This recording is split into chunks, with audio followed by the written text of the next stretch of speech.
Hey, what's up, YouTube? It's your main man, ABD Hero, back again with another video. We live Christmas Eve. Got a few things that I wanted to talk about. So I wanted to do a not Christmas Eve, sorry, Christmas Day. Merry Christmas to all and to all a beautiful evening. As y'all come in, like always, tap that like button. It's always appreciated. And all of that good stuff. We got a few things that I want to talk about with y'all um today, and we'll kind of get into it.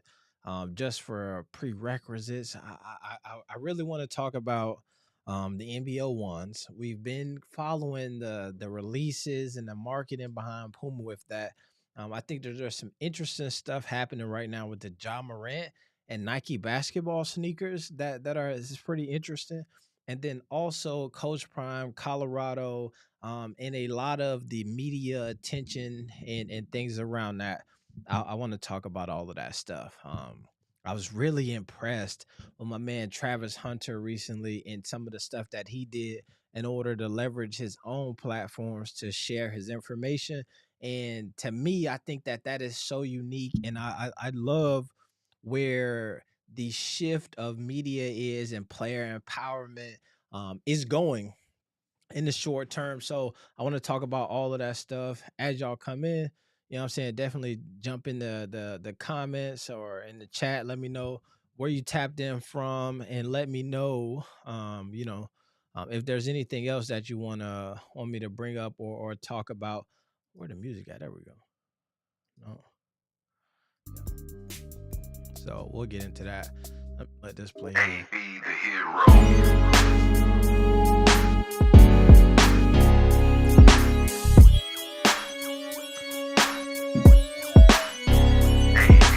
hero.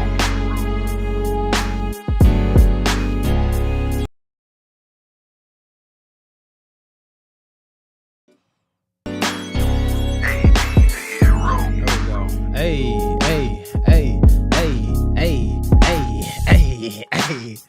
All right. So in today's live, a few things we need to talk about. A few things we need to talk about. AB the hero. AB the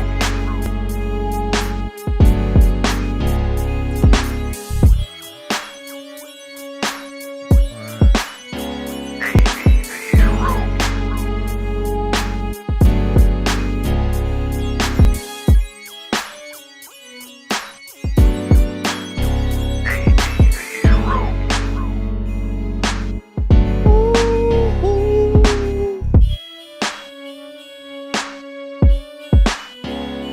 the hero. AB the hero. Yeah. All right, let's see. Yeah, talk about Coach Prime for sure. Let me see. Hero. Man, Coach Prime. We can get started right there with Coach.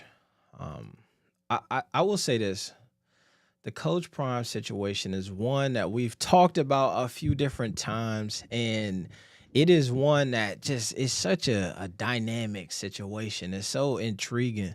I think that the biggest takeaway for me with the Coach Prime situation is something that I also realized came up when it came to this. I was watching this trial last week, Megan Thee Stallion and Tory Lanez, and or the Tory Lanez trial for shooting Megan Thee Stallion allegedly. And I guess not allegedly, he was found guilty, but it's a similar dynamic, right? Where in as Coach Prime moved from Jackson State to Colorado, there are so many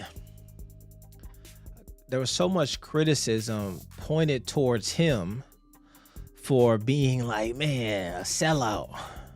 And then there's also so much criticism pointed toward the people who was criticizing him for being like, hey, we can't have nothing. Black folks don't appreciate. Black folks don't build. They don't do this, such and such and such. And the Coach Prime situation, to me, really was one that pointed out this ideal of like our biggest gift and the curse as a culture is that we kind of tend to run everything through skin color, right? So if you succeed, it's such a big deal because you succeeded as a black man. And if you fail, it's such a big deal because you failed because you were a black man or woman or person. And if you are happy, it's because, if you're sad, it's because, it really just made me think of a lot of the other dynamics that I see amongst coaches making moves around college sports, and then some of the dynamics between institutions and how they move, and they don't ever get the same amount of vitriol simply because of their culture or where they're from, or I mean, I guess their culture and where they're from, yes, but not ever because of their skin. So I think the Coach Prime thing was interesting to me from that standpoint, where I saw a lot of people point the finger at people being upset simply because that's just how black people do, or the fact that you couldn't, he did that because black folks can't do this and all of that stuff. And it threw me off because you see that happen all of the time in college sports, where people bounce. And it's not because they're black or white or whatever. It's just they're looking for a better opportunity. And I think about the some of the things that happen when we think about politics and these different trials and things that happen. And a lot of that stuff is never about, for white folks, I'll say, it's never about, oh, you're doing that because you're white. In most cases, it's because you're liberal, it's because you're conservatives, it's because you're on the left, it's because you're on the right. But with black folks, for some reason, it always comes down to, it's because you're black. It's black media, it's black hip hop media, it's black sports media, it's black such and such, it's black such and such. And so the Deion situation, I think, is so interesting to me because it has, while that narrative and that conversation has been going on, it is also invigorating because I think that it has allowed us to, and not speaking of black culture in this time, it has allowed folks within black culture to see themselves in a role, make moves to advance outside of our infatuation with being players, outside of our infatuation with being participants in sports from a you know what I mean, a player level, right? This is our first time in a long time where we got to be pissed off at a coach for leaving one program to go to another program. Like, that rarely ever happens. I think Coach Prime talked about this a few times, where he says, if you're a coach, you either get elevated or you get terminated. And so you see that across the landscape of sports. I talked about in a video that I did a while back, I think it was a live stream, where in my experience in college sports, we had a coach who left our team when we were losing. And it was interesting because everybody was upset, like, damn, how you gonna leave us, bro? And we losing. We just gave you an extension and we're losing. And so for the Coach Prime situation to happen and people to obviously be upset because he was winning and then get elevated, to me, I just I appreciated the fact that we began to care about, you know what I mean, not just the players, not just the truthfully, not just the players, but we got invested in a coach, we got invested in a program, we got invested in more than just the on-field portion of the game. We started to look more at our financials and the dollars that we spend and where we spend them, and why it's important to show up to games, and why tailgating is important and all of that stuff, which I think sometimes it happens, right? I am from Tallahassee, Florida. And so in Tallahassee, Florida, well, you got Florida State and you got FAMU. And when in places where you have Florida State, FAMU, like most folks, if the football team is good or bad, it doesn't matter, because with an HBCU, you're going to hear it over and over. People show up for the band. We watched this video on this channel, where we listened to students from Jackson State talk about how they felt about Coach Prime leaving. And one of the sentiments that they echoed over and over and over was, we don't even care. We just in it for the band anyway. We just in it for the band anyway. And so that's a long-standing history with HBCUs and folks showing up for homecoming and the party that comes along with it. Folks showing up for the band in that halftime show. I live here in Indianapolis, and they have what they call Circle City Classic. And obviously, if you listen to Coach Prime a ton, he talks about these different classics. But there's a big one that happens here. And this past year, I believe they actually canceled the game, and they just had the bands come and play. So they had, instead of a football game, they had a parade and they had a battle of the bands. And so what I saw with the Coach Prime situation was, it was one of the first times where I got to see the culture say, you know what, man, we actually care about the coach. We actually care about the head man in charge. We actually, you know what I mean, tap in all that stuff. Shout out to my folks in the chat, Michael Coleman. Shout out, and shout out to one in Naxa. Merry Christmas to you. Merry Christmas to you. Always appreciate it. Always appreciate it. For everybody tapping in. This is a Christmas stream for sure. So I want to say Merry Christmas to everybody who is in the chat. Merry Christmas to everybody in the chat. And let me try something real fast. I think I can do this while we actually live. You know what's so funny? And like I said, we got a few different topics that we want to get into on this live stream. Is that live right now? Right there. And so I want to do that. Many moons ago, I went and I was on the, what is that show? No Jumper. And I got Crocs in 2K3. Ah, dope. 2K23. Dope. What did I get, man? I got some stuff. So if y'all don't know, I've been trying to build out the set here. I want to do more of a live stream conversational situation. So testing out some different things. So somebody got me, my fiance, I guess I'll say, got me some headphones and some other like audio equipment that I can set up and get things going. And little stuff like that. This blue light that you see here, this is new. I got that as well. It's like a little 3-light setup, which is also cool. Cause watch this. I'm gonna show y'all something. If you tapped in, let me show you something. No, we can mix and master.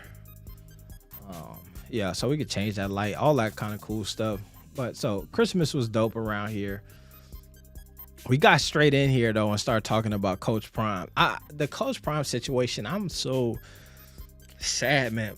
I kind of got busy in the midst of that transition, the Celebration Bowl, and a bunch of all of that stuff. So I didn't really get to have the conversations that I wanted to have about it. I touched on, I think I jumped in on my man Flight Sports in their channel. I think I was on FYS Sports Debate and got to talk with them. But some of the things that I really wanted to talk about when it came to that situation, I just never got to get into. So I think we're going to do some of that on this stream here. I mentioned, if you're just getting in here, we're going to talk a little bit about the Ja Morant and his new Nikes that he just they just announced that he would be releasing in April, and he debuted tonight during Christmas on NBA.com. So we'll talk about that. We'll talk about them Pumas, the slime joints, and we'll get into all of these conversations. Watch this though. Oh. Yeah, see that? I like that. That blue is cool, but man, something about that contrast of that kind of purple that I just like a lot. Let me turn it up. Boom. So, the GOAT. Hi, I'm new. What's up? What's up, the GOAT? What's up, the GOAT? Merry Christmas to you. Merry Christmas. I got Christmas ball tournament tomorrow. Oh shoot, dope. Is that basketball? That's dope, man. I play in a little flag football league. Can you talk to me, the GOAT? Yes. All right. So let me see this. I want to pull up something here. Where is this? Here. I did what I said. I just seen this. Y'all probably already watched this, but this was something I thought was super interesting recently. What's happening now is his son Junior was told not to do any work on the CU site. This is all right. Damn, this is what I was saying. I you know what's so funny? And this is what I mean. I was so upset that I wasn't going live and wasn't talking about that because I've talked about this a ton on this channel before. Is kind of my primary career is video production, do social media videos, all of that stuff. So I was anticipating that happening, right? I thought, to me, I was so interested in seeing how he would be able to merge what he does for or did at Jackson State with what they do at Colorado, right? If you really look at the let's go through this. Let's do this real quick. CU because I was watching from night one, right? And this is I think that this is one of the big things that one of the big things is even with the LaMelo NBO1 NBO2 conversation where we started talking about the market and some of the social media, like that's really where my interest comes from that stuff, right? Obviously I'm a LaMelo fan and I really like what he does, and he's one of my favorite players. And so it is interesting to me to watch how they use social media to build his brand or to market his merchandise, or don't use social media to market his merchandise, right? A lot of the ads that I've saw for the LaMelo products come from third-party vendors. So it's from Foot Locker, from Champs, all of these different things. And so it's so interesting to see how that works. But with this thing here that happens with these universities like Colorado, and part of the reason why a Deion Sanders makes the move, or Coach Prime makes the move to a school like Colorado, is because they have so many different resources, right? And with these schools, they have a media and tech department. They have a department that controls social media. And so it was interesting to me to see Deion Sanders Jr. create content and take over the social media, not only for Coach Prime, but for Jackson State while he was there, because he was really giving us a look inside of the program that we never got before. And part of the reason that he was able to do that is because he was creating a lot of content from the cell phone, right? It's really fast. You can whip it, record it here, mix it up here, and then get it out. However, there's this huge difference between what the footage looks like from a phone and then what it looks like from like a DSLR or some of these high cinema cameras and these mirrorless cameras that folks use in the industry today.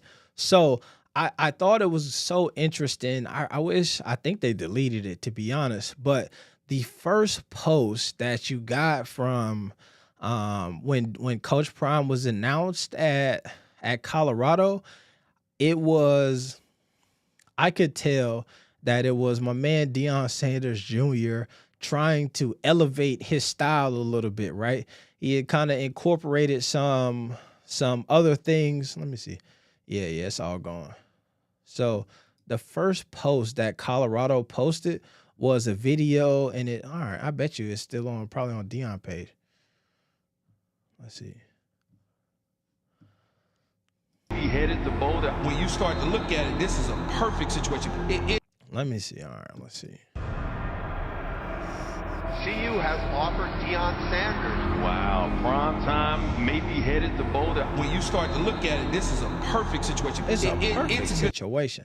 So, yeah, I noticed this right away, is that this post here, it was a bit different than what we had seen from Deion Sanders Jr., who was running social media for um, Jackson State for so long, and I could tell like there was an attempt to elevate it a little bit. So I was like, okay, okay, I see what's going on here. But then just towards the end of it, I was like, oh man, it didn't hit all the way. So it was interesting to see that in a short period of time that he was no longer posting for Colorado.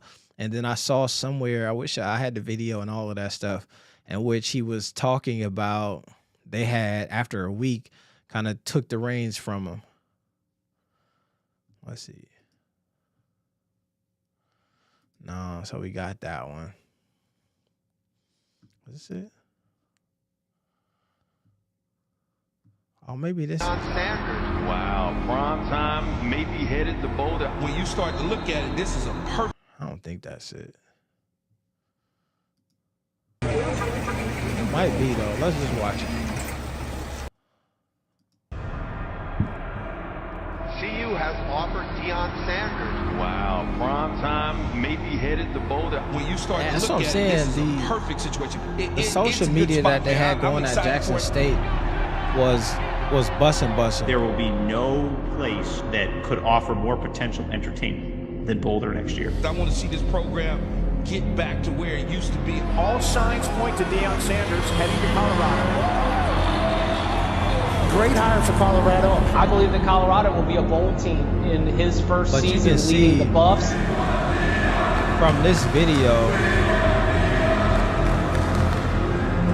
the way that they're doing the tweets and then having them keyframed in and all of that stuff and tracking and all of that stuff was beyond what we had gotten from Deion Sanders Jr. And the video that he did is no longer even on the website right now.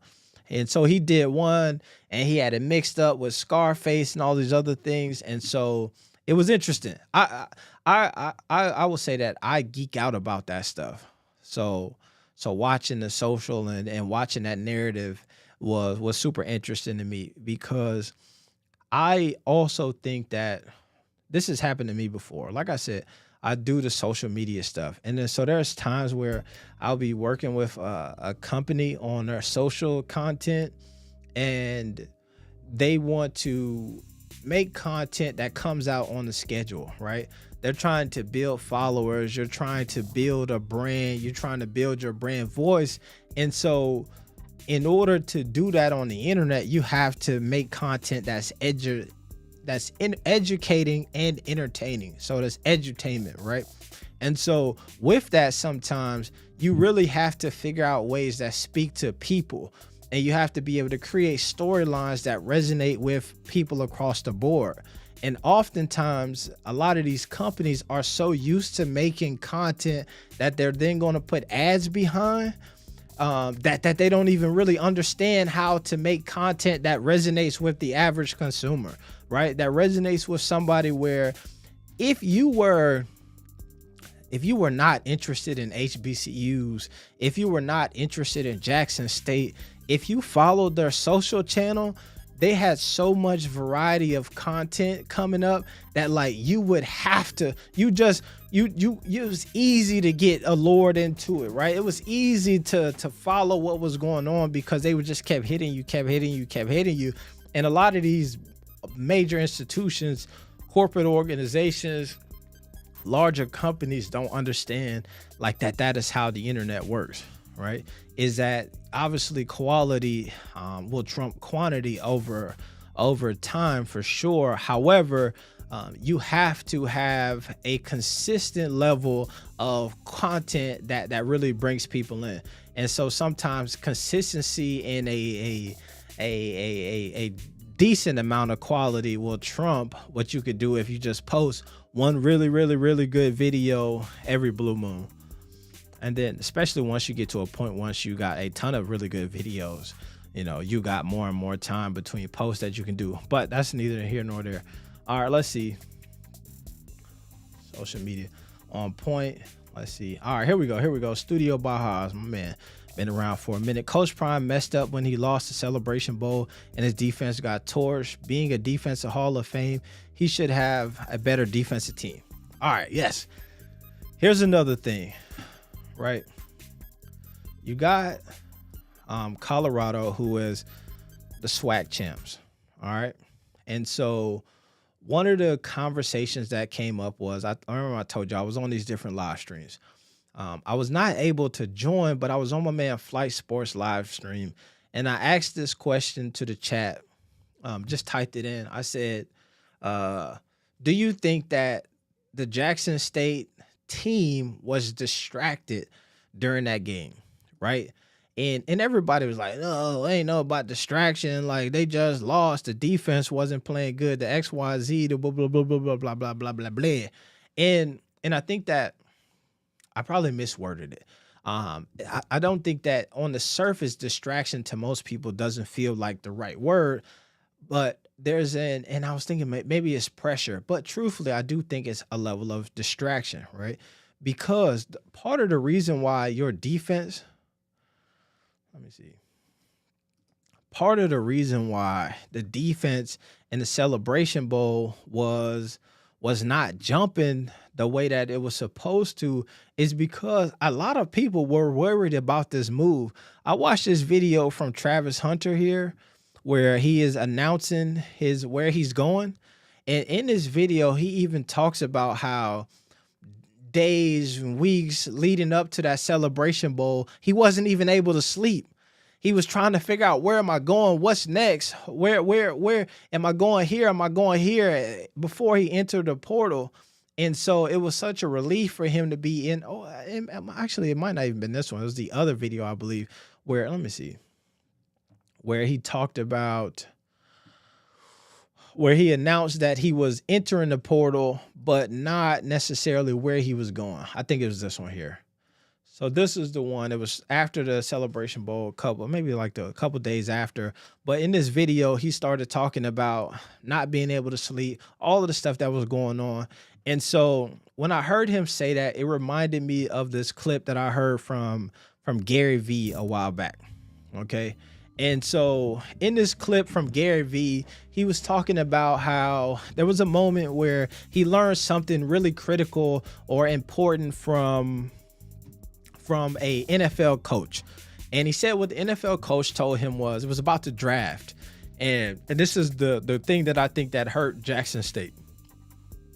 And I heard people ask Deion about this, and he kind of, I would say, brushed it off a bit. But this is what hurt Jackson State.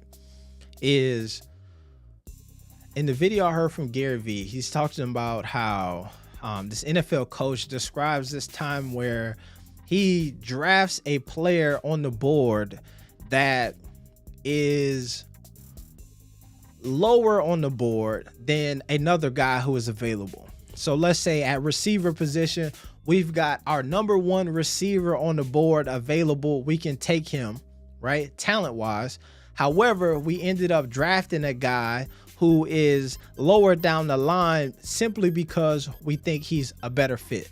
And then he goes on to describe, like, we could draft that number one receiver cat, but we already know going into that situation that Saturday nights before the game, he's one of those guys who's going to be out on the town till 2:30 in the morning, 3 o'clock in the morning, and they're going to be turning up and having a great time. Okay. And he asked the dude, so what do you think his output will be? Right. And Gary Vee says, oh, he probably going to shit the bed. And the coach says, no. He's going to give you 7 catches for 160 yards, even though he was out the night before. And he says, the issue, though, is that when he goes out the night before, he's going to take 4 other players with him, and all of those guys are going to shit the bed. Okay. And so when I watched that Celebration Bowl, what I saw was a team with a few players on it who could, like my man here was saying in this video, where he's talking about, I can't sleep, I was up. There's a few guys who can persevere through that. You won't even know it. They're so talented that under immense stress, the world, all of that stuff, they still gonna get out there on Saturday, Sunday, and they gonna ball out. That's Travis Hunter. That's Shador Sanders. That's a few other guys on that team. But there are some other dudes who, in order for them to play at the highest level, they need the environment to be nice. They need the table to be set nice. They need as less distractions as possible. They need to be optimized in order to get to the elite levels of the game. And so I think that that's what happened to Jackson State, is that a lot of that hoopla and stuff that was going on created an environment that a lot of those guys couldn't thrive in. Sometimes that is the main difference between this level and that level, being elite and being okay. If you follow my channel for a long time, I remember when LaMelo was getting into the league, folks would ask me, where do you think he gonna go? Where do you want him to go? Doesn't matter. And I would say to them all of the time, for LaMelo Ball, it doesn't matter. It don't matter what team you put him on, what environment you put him in, he's going to find a way to thrive. His game is so dynamic. He's going to get boards. He's going to get assists. He's going to get points. If he's not scoring, he's going to give you points and assists at a high clip. If he's scoring, he's still going to give you points and rebounds at a high clip. If he's not scoring, he's going to give you rebounds and points, rebounds and assists at a high clip. Y'all got what I was saying. And so, to me, you have those type of guys, but then you also have the Kyle Kuzmas of the world.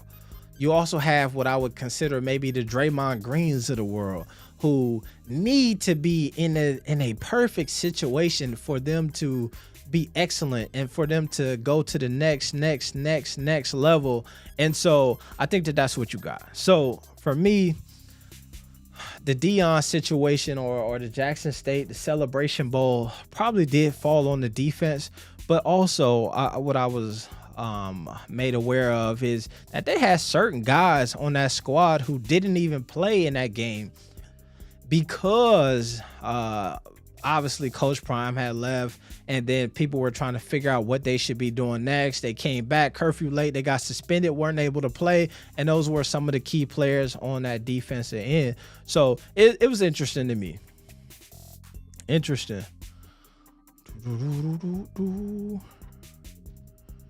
So that's interesting. Let's see. AB, do you think Kevin Coleman Jr. going to Colorado? I'm not sure. I would imagine he probably would be able to make the jump. He seemed to be a really good player for Jackson State. And I do think that here's what I'll say to this. I remember watching Jackson State, not this past season, but the other season. And they had a wide receiver. I want to say, I'm not sure, I might butcher his name here, but I believe his name was Malachi Wideman. And something like that. And he was killing folks. And when year 2 came around, they had upgraded. He had got in trouble, and then eventually we never seen him, right? I think he was suspended maybe the first couple games, was able to join the roster, but we never really seen him break into the roster again. And so in my head, I think guys like Kevin Coleman and some of these other really talented guys at Jackson State would have done enough to secure themselves some good graces and maybe some opportunity to travel with Prime other places. But I also don't think that they may have secured enough good graces to be a shoo-in for that spot. And so when I'm looking at some of the folks that Jackson State is bringing in from Florida and different schools at the wide receiver position, the competition is going to be there. Now, the beautiful thing about what is going on at what we've seen at Jackson State is they spread that ball around. So you might be a guy who plays they're going to throw it to 7 different people in the game, 7 different receptions. I also think that the tough part for Kevin Coleman Jr. is simply that what I've seen when I'm watching Travis Hunter play is he's primarily a guy who's going to make a bigger difference on the offensive end of the ball. So if I'm coaching Travis Hunter, bro, I know you're a cornerback. I know you could do that, and if we need you, we could throw you out there. But where he's dynamic and unstoppable is on the offensive end. Sometimes this year, they threw some balls at him, and he came down with them that I was like, oh my God, that is a hell of a catch. So I wouldn't be surprised if moving forward, you saw a little bit more from him on the offensive end. To me, I think he's a dynamic guy when he's going down that field to go catch some passes. It's going to be a problem at relying on social media is going to be a problem at Colorado for sure.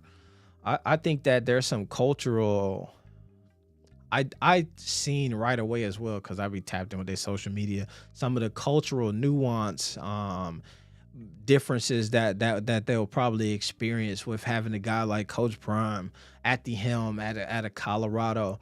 I think you watch Jackson State from a distance and you saw a lot of things from them that you wouldn't have seen from any other program, and it gave you a really clear glimpse into what things could be, right? How we could adapt that, and what type of coach you were getting in. And if you were watching that from afar, you know what you're buying into. But it is a different level of understanding when you're sitting there and the camera is on you and you expected to do your job or just be you at a high level. And what you saw from the Jackson State, the Coach Prime situation is the camera is on them folks all of the time, and they're expected to perform at a high level. The camera is on you when you're a coach, and I have to understand this. I've been in some of those coaching rooms where these coaches talk crazy. If that's your MO as a coach, is you're somebody who feels like you get your players going by talking to them crazy, it is extremely hard to talk crazy when you know that Deion Sanders Jr. is sitting over there in the corner recording everything on his cell phone, and whatever you say is going to end up on social media the night before, or later that night, on his personal channels, on Coach Prime's channels, and at Jackson State on Jackson State channel. Then on top of that, you know that there's a documentarian crew following the team at the whole time. So that's a tough environment for folks to coach in. Let me pull up this here. I might not be able to find it just offhand, but there was this clip that I saw recently, and I was like, "Oh, wait, this here is telling." And they probably deleted it, to be honest. I wouldn't be surprised. Let me pull over here. This might be it. Okay, yeah, here we go. Look at this here.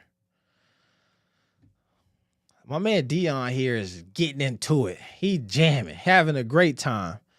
These two here, they not feeling it. They not interested. He laughing a little bit. He trying to get into it, some such. This man here, he ain't cracked a smile. He ain't looked up. And this dude here is feeling the same thing. Like, man, I'm not even with it. These guys here are laughing, but they don't even want to look.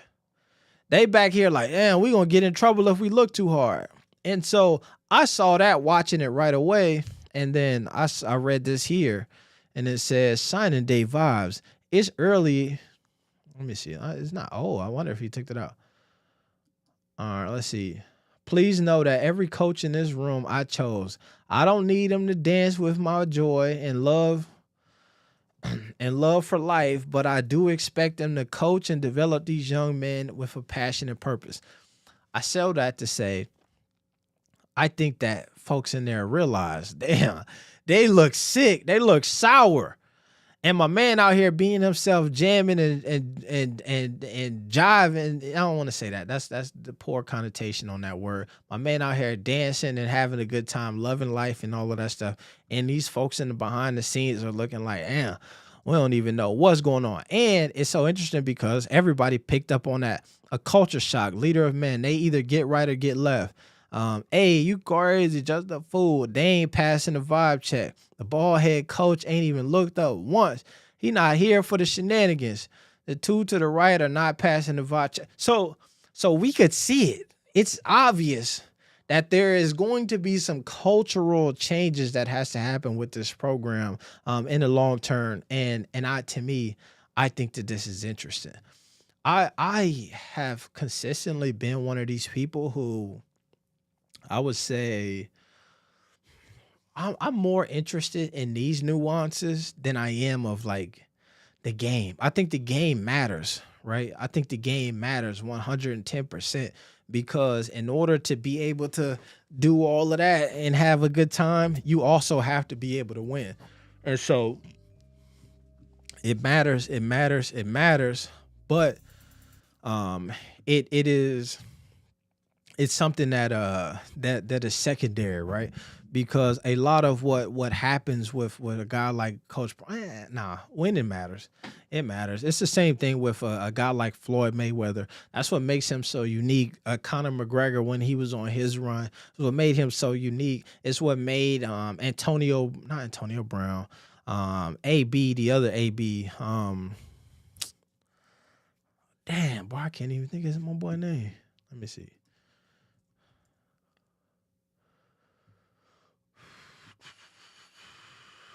Damn, what's not Antonio Brown, but about he started rapping too though.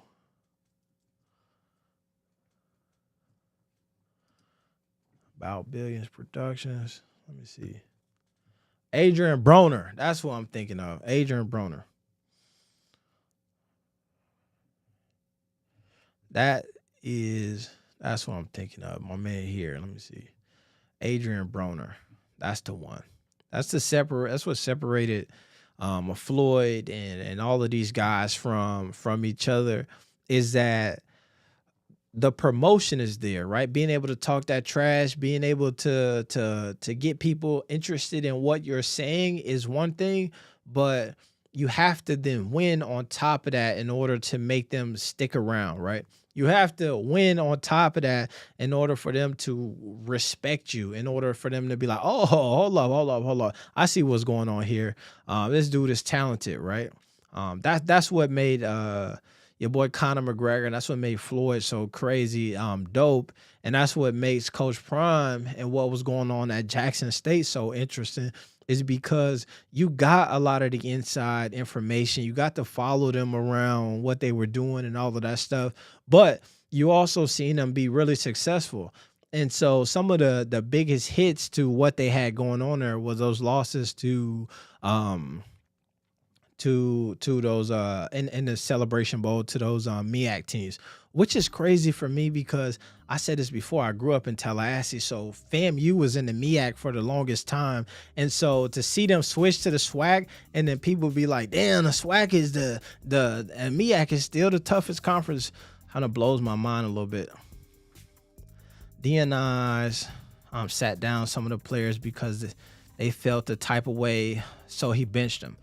And that's what I'm saying. Like, to me, that is the overall issue with college football kind of moving, even though right now you have the NIL deals and you have the transfer portal and all of that stuff. One of the cool things that Deion did was say, yo, I want to stick around and coach this team. However, part of the reason why he entered his name, part of the reason why he made the announcement when he did was because he was trying to set himself up for the next move, right?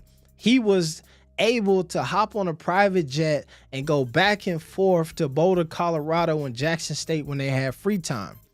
If you're a player at Jackson State and you want to enter the transfer portal, you then also need to be able to go visit campuses, and you don't have a private jet to do that. So if you have a coach who is like, yeah,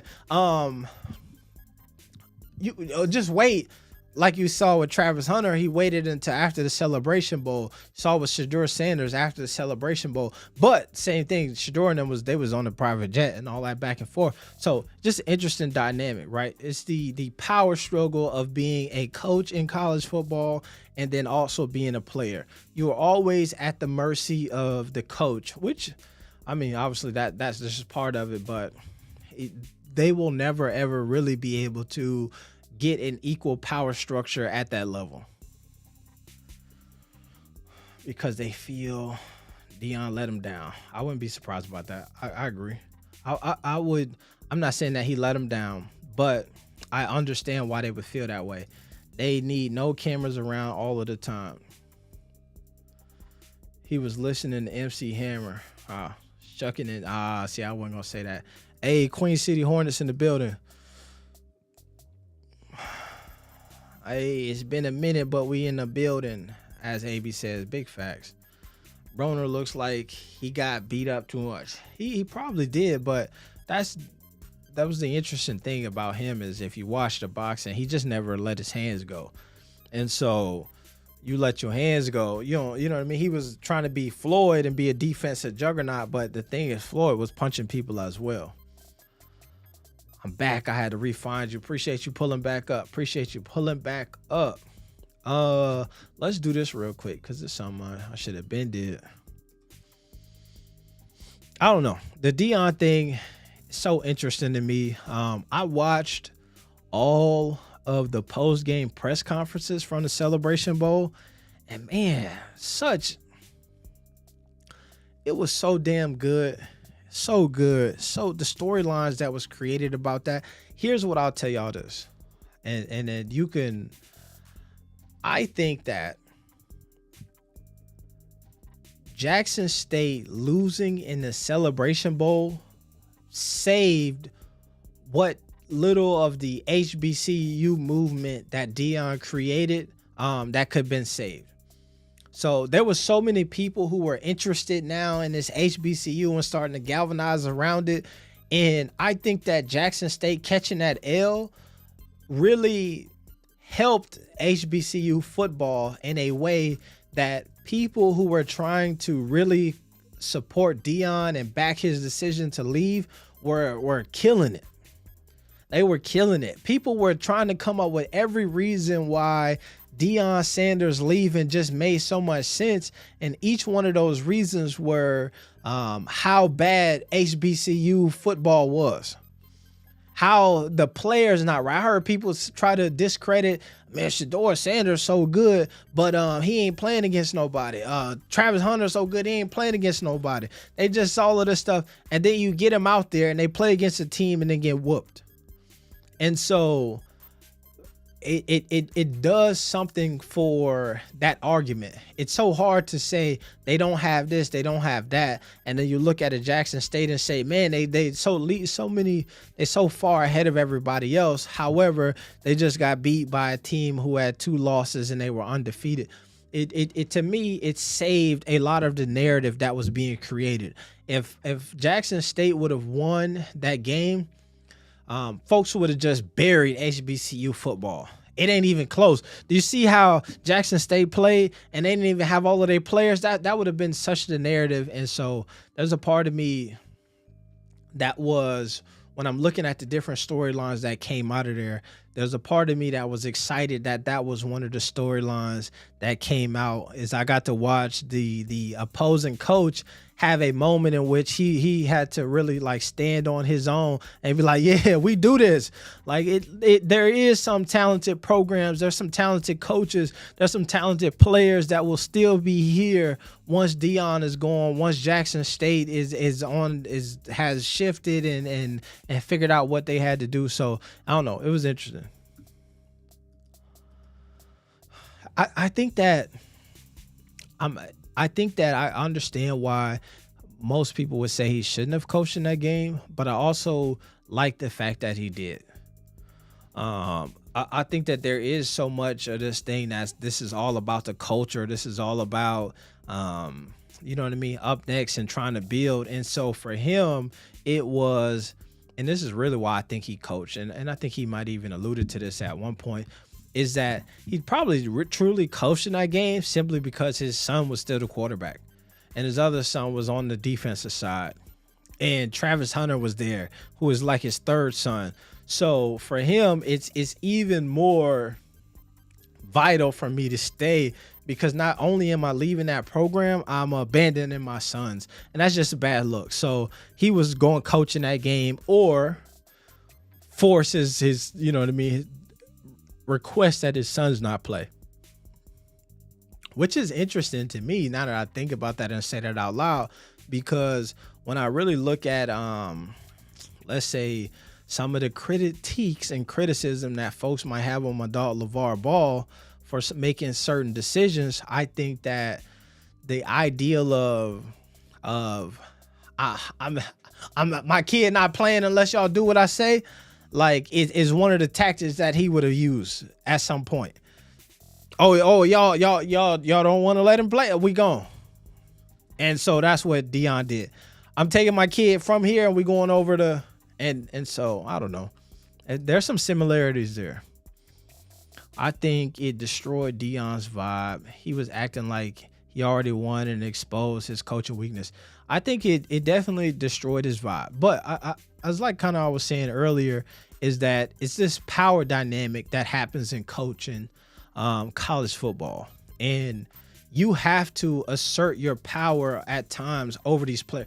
Let me say that. You don't have to. A lot of coaches feel like they have to be the person in power and assert their dominance over players. So you will get guys who need more attention, who need to answer. You might have to answer more questions for, and they're not prepared to ask those questions of you in front of all of the cameras, in front of all of the other people. Like, they need some alone time. They need some of that time. But when you're a guy who is a coach and you're in power and you got things that you need to do, sometimes you don't have the time for that. And so when people start to give you pushback, you need to maintain and remain in a dominant position. So you say, you know what, y'all can't play. I ain't trying to hear it. Y'all feel some type of way. This happened to me when I was coaching, when I was playing ball at Iowa State. I remember we had a new coach come in, and I mentioned to him for a second that I was excited that we had a new coach because I was thinking about transferring at the time. And he said, transfer? Don't ever mention transfer to me. I don't want to hear that word come out of nobody's mouth. And I said, oh, damn. I should have transferred. I don't know what I was doing. I just stayed around here. I should have got out of here as soon as I heard him say that, because he couldn't even understand how, or wasn't even trying to hear the fact that, like, shit, I had just been through something. Like, we had a coach who I wasn't vibing with. He left, and I was trying to, I don't know. So it was interesting. I think the coaches should have told the JSU players to always watch for trick plays. That could have helped them a lot. The team successfully accomplished 5 trick plays on JSU. I'm sure that they told them that. I'm pretty sure that that's top of mind, right? There are times in which you are supposed to always watch for trick plays, right? Most teams know, like, obviously on pivotal downs, like turnovers or like 4th and longs and things like that. But they call it, well, especially when there's a turnover, right? When your offense throws an interception, when your offense fumbles the ball, and then there's a shift of momentum, oftentimes those are the times where people feel like we're going to try a trick play. So you see that happen, right? When obviously times where you're trying to lull a team to sleep, you see that happen. When you get a team in a space where you know that they need to be extra aggressive, right? Part of you calling certain plays is to set them up for those trick plays. So there is a lot of talking that happens around watch out for these trick plays. But I would tell you, a lot of these coaches are super smart, and they can see, oh, when they line up in this thing, they do this, and they gonna think of this, and then they will scheme you down. And it is kind of funny that they pulled off so many damn trick plays versus Jackson State, but it probably does speak to a lot of the false confidence that that JSU team had and that coaching staff. I don't think that they expected to be in that dogfight. Caught you live in a while. Yeah, man. Yeah. We got to start going live a little bit more. I want to do that. I want to do that a lot more. So, you know what I'm saying? I appreciate everybody tapping in and joining the conversation. We got a few different things that we want to talk about tonight. Right now, kind of catching y'all up on some of my thoughts on the Coach Prime Jackson State, Colorado situation. We talked a little bit about the Celebration Bowl and that loss. We talked about that transition from Jackson State to Colorado. We talked about the social media situation between Deion Sanders Jr. and Colorado, them letting him go after 1 week. We talked a lot about that stuff. One of the things that I really like, though, is this right here. This, to me, this utilization that I think that obviously the fact that name, image, likeness is a thing now, and as a college athlete, you can benefit off your own name, image, and likeness is a plus. But I love the way that folks use it because it allows us to get this type of content. This is Travis Hunter, and this is not his most recent video where he talks about going to Colorado, but this is the video in which he announces that he's entering the portal. And it's so interesting to me because I think historically we have never seen as many athletes control their own voice and their own narrative as we see today. I watched this Cam Newton thing where once he got cut from whatever team he was playing for, I believe it was the Panthers the last time, and he had his whole own interview series in which he got to talk about what his time was like and how he was exiting the NFL. You see these guys go on these different podcasts and be able to share their thoughts and opinions. We saw Kyrie do I Am Athlete not too long ago. You just get to see that. Antonio Brown get to share it. So most of the time what we were getting from these athletes was in order to understand what was happening post-game or whatever, you had to really wait on a newspaper article or some writer to give his own perspective on what happened, and then we had to extrapolate from there. This is good to me because we wanted to hear, how does Travis Hunter feel about this whole thing? And then we got his own YouTube channel in which he can break down all of these things. Let's listen. Hey, I appreciate everybody coming out and supporting me at my last game. Yeah, I did what I had to do. I did my diesel. But anyways, let's get back to business. What's next for me is, first I want to thank Jackson, Mississippi for going out and showing your boy support and always sticking with me no matter what happened and what I did. And I said, everybody just respect my decision. Yes, I have entered the transfer portal. And I don't know what I'm going to do next. But I know I'm just trying to look for a new home. And I want to take my time out in this decision and go ahead and just wait my options out. I don't want to just rush into nothing, jump into nothing. Yes, everybody want me to follow Coach Prime. But I want to follow Coach Prime too. But I need to know if it's a fit for me, then I'll go. If it's not a fit for me, I'm not going. I just want everybody to know that. Make everything clear. So this is what I like, because y'all know oftentimes on this channel we'll do things like body language don't lie. And from this clip here, I think he's being truthful and honest. I think if he goes out to Colorado and it don't look right, don't feel right, he's not going. The man has options. But he also is telling the truth. I wanted to go follow Coach Prime. I was interested in that. That's what I was going to do. And so I don't believe that I believe that he probably was definitely leaning towards doing that, but I don't think that he was going to do something else. I don't think Travis Hunter is going to do the full ride at CU. He too good. Oh, no, for sure. I would imagine that Travis Hunter is out of Colorado. I mean, as soon as he's eligible for the NFL, which I think you got to be in college for 2 seasons, and then you can be, I think the junior year. You can go after your junior year, I believe. I'm committing to Colorado right now, or I'm never going to do it. I'm just letting you know that's not in my plan as of right now to just go jump and be on the team. I'm just waiting my options out, and again, thanks Jackson, Mississippi. I'm going and showing you what love and support. Everybody that came out and supported me, everybody that came out and took pictures with me. I appreciate everybody. Next.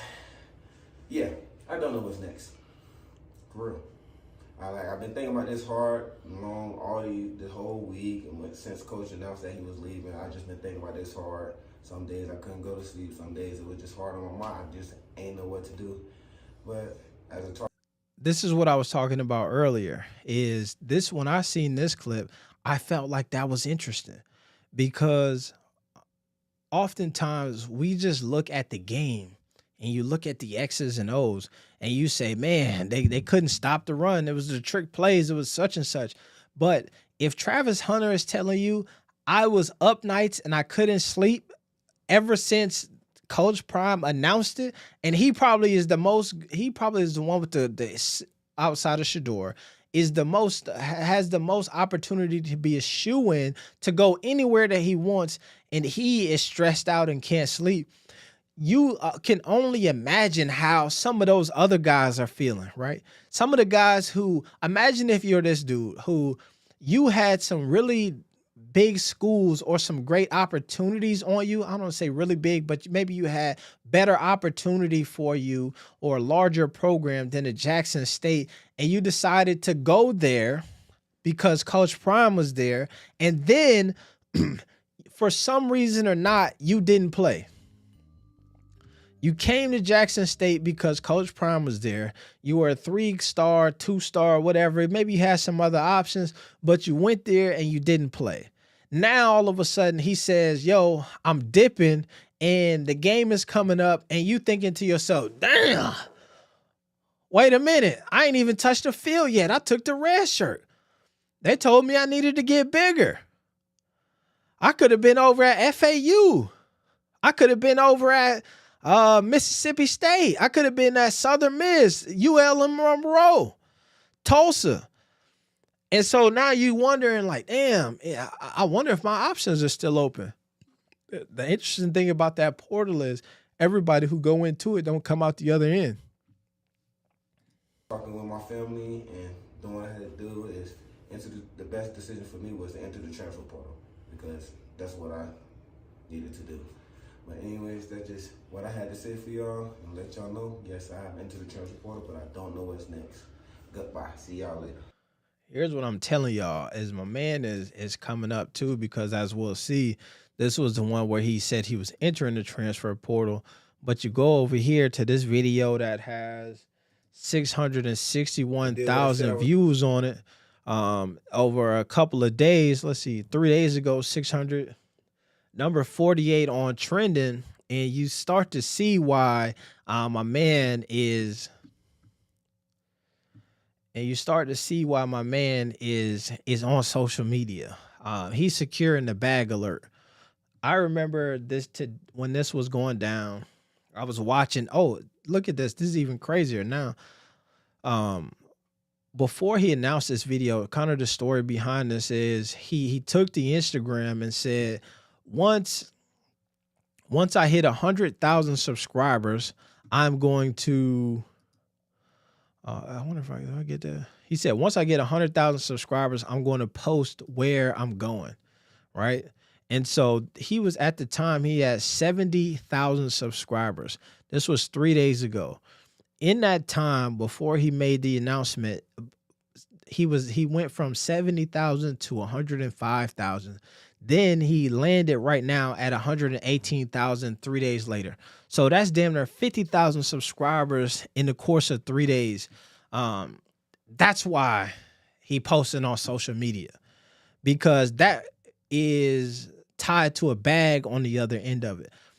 That's such the beauty of this NIL name, image, and likeness thing, is because you have these guys who are taking part in one of the most popular institutions in sports, college football, right? You have all of the eyes on you. You have so much opportunity to be able to build something, but you can't monetize off of it at this time. So for a lot of them, there's no incentive to really build in that space.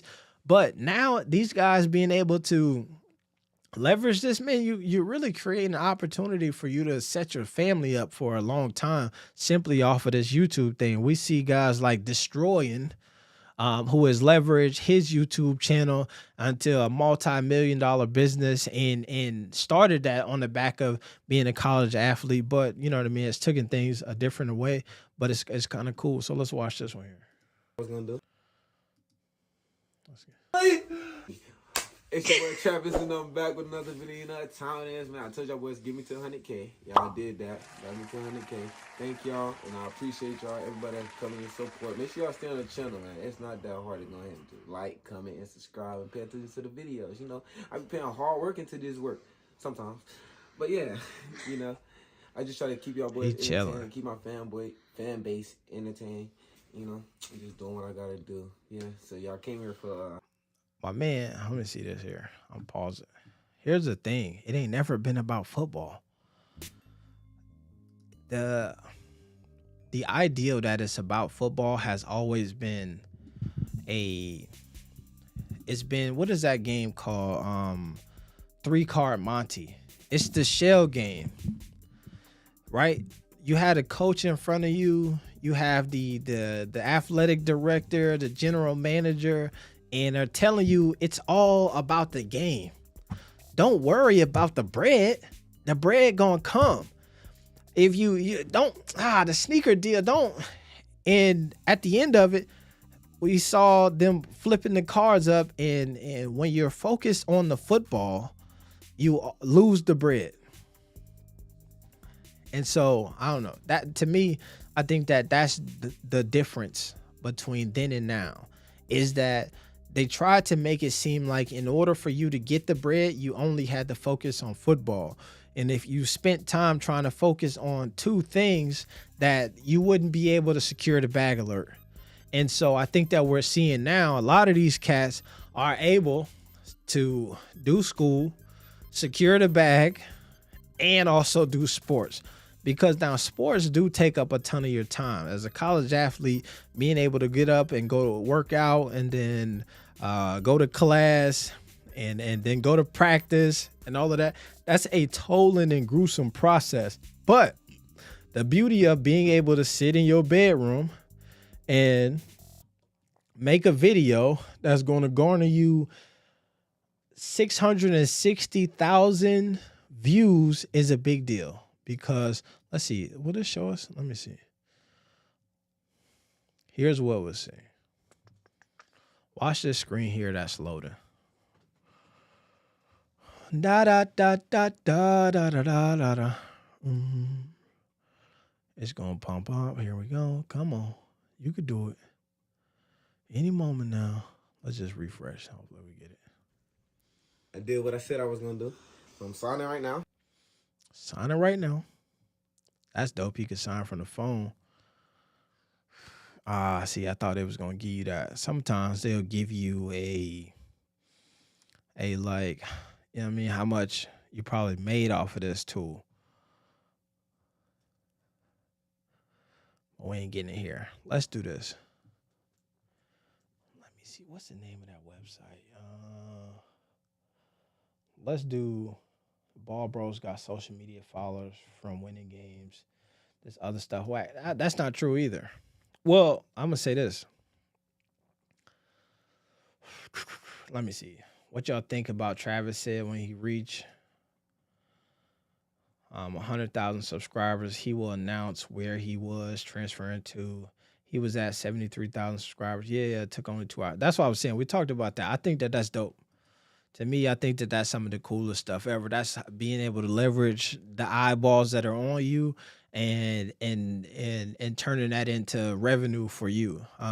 What we saw from Colorado, there was a time where Coach Prime posted a video where it basically was like, yo, we need to get Colorado to 200,000 followers in the next couple hours. Go ahead and do that.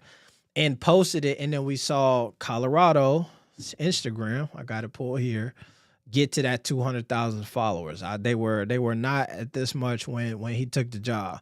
So I think leveraging your social network puts you on playing field with some of these institutions and helping you secure the bag.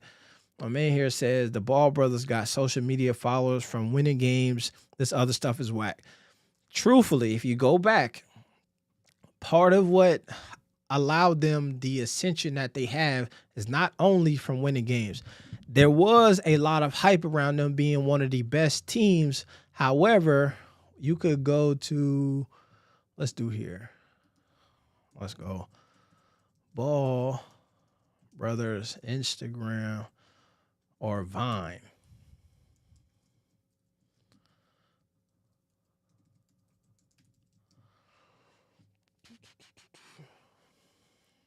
Here you go.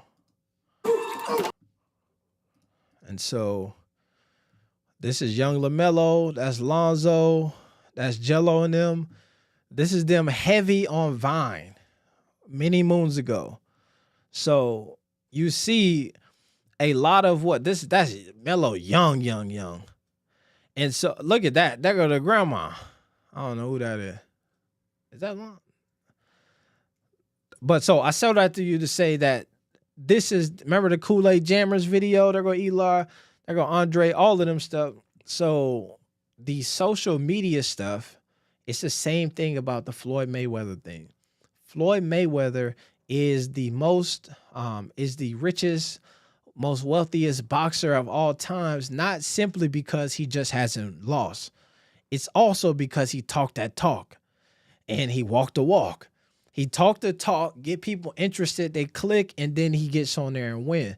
So I say that to say the social media stuff plays a role in the success financially of a lot of these guys. It's simple. We live in the information era. We can all see how to profit off your name, image, and likeness nowadays. It's still about football, but it's also how about improving your circumstances as well. Facts. But this is what I was saying is that for most people, football, the laser focus that people had on football was because that was the only option to improve your circumstances. So you had to be laser focused on football because they didn't allow you these other options or these other revenues or ways to secure revenue. It was only football. And so that's the tough part. That's the difference between now and then to me is that it's showing us that it doesn't always, it should have never been all you got to do is football. Because while players and athletes were solely focused strictly on football, these corporations were becoming billion-dollar organizations. While they had you focused on football, Alabama was raising $300 million a year as a program. And then so it's the shell game. Focus on football and then focus on basketball. And then you see the Green Bay Packers go from worth $200 million to $2 billion. This organization, all while folks are focused on one thing. So I don't know. It's interesting to me. It's not about football. They're talking about NFL being rigged now. Dun, dun, dun. So low. And the NFL is hard because it also is a sport that, well, not even shit. Football is hard because it's like the Pro Bowl. They play tag in that now. So it's like they're trying to save players or whatever, but in actuality, they are diluting the game. Bro, if NIL was around when I was in college, oh my God. It would have been up. It would have been up. Playing basketball, working two-part jobs, help my dad with my younger brothers, and going to class was a bit much. When I was in college, I wish NIL shit was around because when I was in college, I was the only person who had the camera, right? I was the person who I was whipping and editing what's the word I'm looking for? Highlight tapes for people. I was the cat who, oh shoot, did I mess this up? I was the cat who was whipping everybody's highlight tape up. I was the cat who I don't know. There's just a lot of things that I did around that time that, man, it would have been nice to be able to have a YouTube channel monetized, that I could have got some bread off of. I would have been, that would have been amazing. One of the other things I remember, I think I talked about this before on the channel, where me and some of my teammates went to go throw a party, and I used to Photoshop and all that stuff back then. So I made this flyer. I had all three of us on it. We was in our little outfits. We had the picture behind us where we was on the, you know what I mean, in our uniforms and all of that stuff. And then the compliance office got wind of this party and said, yo, could y'all come down here? Y'all got to shut that down. And so we were like, oh shit, we got the niche. We had a spot. He was hyped because, for one, we play football. And then people were going to show up because they were like, yo, the football team going to be there. It's up. We had to just let some of our guys in for free. And then we were prepared to pack the house. And so we were like, yo, every week we going to these frat parties. We going to these promoter parties. We could literally start throwing our own stuff. And they shut that down right away. That would have been a game changer for me during my time in college if I could have started promoting and throwing parties while I was there. Oh man, if I could have been promoting and signing autographs or over at the dealership getting a whip, come on, bro, that would have been a game changer for the boy. Chino Hills was the underdog, and it was David and Goliath for sure. That comes out after the Chino Hills success. Quality of sports drops, but it's a diminishing the game, and now other countries are putting out better product. Look at the NBL, and look at the White playing in Taiwan, Chinese Giants. It's better entertainment. I think that's true and also false. And I think where the truth in that is you do, once the money becomes more of a focus and people start understanding the dollars and cents of it all, is it spreads the game out, because you start to realize that you don't simply have to be in the NBA to get the bag, right? You might get the biggest bag in the NBA, but you can go other places and secure the bag as well. And then it also lets people in other places know that if I'm securing the bag at this level here, wait till I get to the NBA. So it incentivizes those guys to, once again, start to focus again on the ball, because if I focus on the ball, I can get over there and get that big bag. But it creates this playing field in which everybody can get a bag. And to me, that's the positive part, and that's the dope part about the whole thing. That's funny as hell. Deion Sanders Jr. talked about this in the video. He saw Justin Combs throwing promo parties when he was at UCLA and thought it was illegal to do this. This was before the NIL BT. Yeah, for sure. I saw that from him as well. Is he was saying that him and Justin Combs were the only two people who were doing that. And that sucks, because that we were trying to do that. We had the kind of the name recognition. I had the skills with the social media and stuff. So we had an event on Facebook busting. I'm talking about everybody named mama. People was coming from other cities to come to this party, and they ended up shutting it down. Well, I lied. They didn't shut it down. They tried. The only difference was we had to, what we ended up doing, a statute of limitations, all that, we weren't even good anyway. But what we ended up doing was we just took the flyers down. We canceled the Facebook group, and then we hired people to run the party for us. So instead of us being like, it's our party, we paid one of my homeboys, homegirls to be at the door to manage the party. And then we paid the DJ and all of that stuff. And then so we just, you know what I mean, stepped away from it, from the face of the party, but we still had it. Did I miss the Deion Sanders discussion? A little bit, man. We talked about, we kind of talked through that whole process of what was going on with Coach Prime, Jackson State, and all of that stuff. If you got a specific topic that you wanted to revisit, you know what I'm saying, let me know. We can kind of get back into that. I think the overall synopsis that we came to when it came to the Jackson State conversation is that, to me, is that it is one that has, I believe, changed the landscape of sports in a lot of different ways. From the amount of access that we got from that Coach Prime situation, it really allowed us to see that there's just levels to it. And I say that on the in the context of everybody can't handle that pressure of having that camera on them and that spotlight. And when you look at that Celebration Bowl, having the camera on you and that spotlight plus the uncertainty of who is going to be our coach, if I'm leaving, if I'm not, that's a lot of pressure for that team to have to deal with. And I think that was the ultimate demise. Here's the thing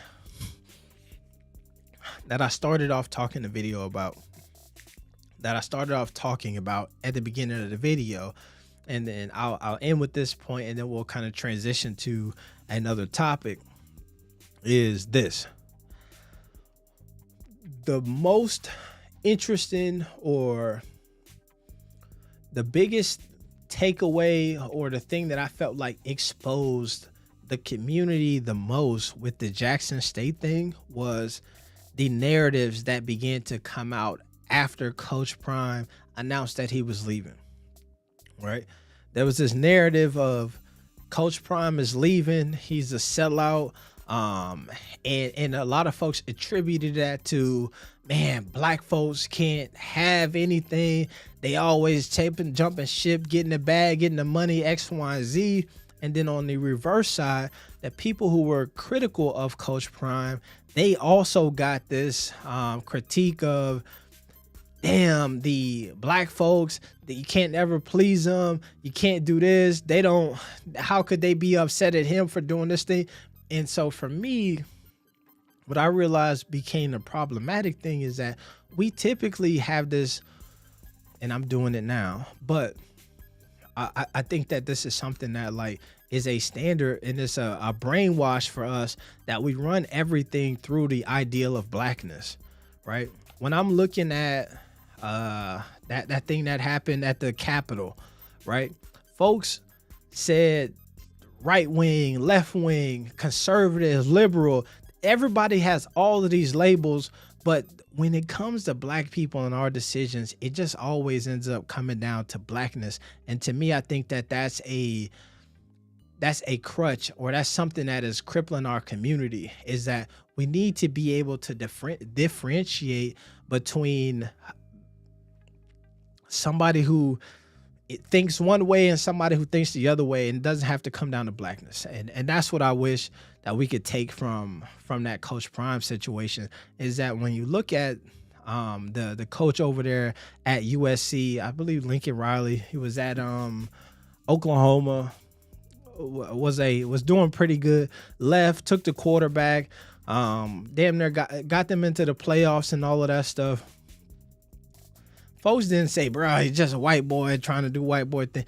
Nah, man, they just hated on him because he left a squad. And so what I appreciated about this coach,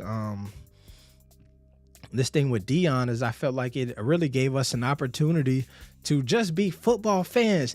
To me, it's 100% okay to be upset at the coach when he leave your squad, especially when y'all on to something and he just dip off and then go take a better job.